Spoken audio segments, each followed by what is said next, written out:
Je n'ai pas acheté l'Ultra Collector de Spy X Family tome 11, va un peu plus loin dans la vidéo pour voir ce que j'ai fait des 40€ économisés si tu n'en as rien à carrer de mon avis sur le sujet. Et oui, moi j'aime bien dire Spy X Family et Hunter x Hunter.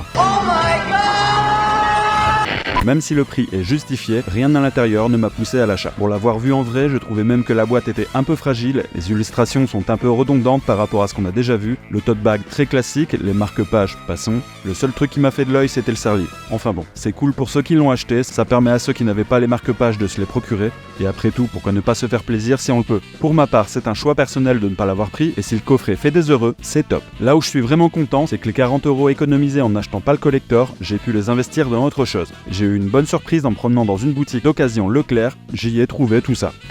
Les 3 premiers tomes de City Hunter en Perfect Edition à 10€ le tome, c'est vraiment un bon prix, sachant que le tome 9 coûte 16,99€, 17€ quoi, dans le commerce, et qu'en général en occasion on le trouve plutôt dans les 13 ou 14€. Ils sont en super état, ça sent le neuf, et j'ai même eu un petit marque-page dedans, ça c'est d'origine, ils l'ont laissé donc je suis content.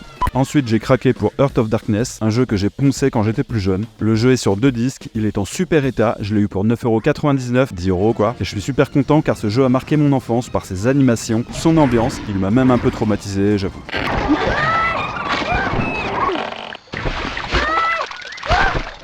Il est court, donc facile d'aller au bout. De mémoire, c'est 5 ou 6 heures et s'il tient sur 2 disques, c'est uniquement pour ses cinématiques, mais aussi car ce jeu, c'est presque un FMV.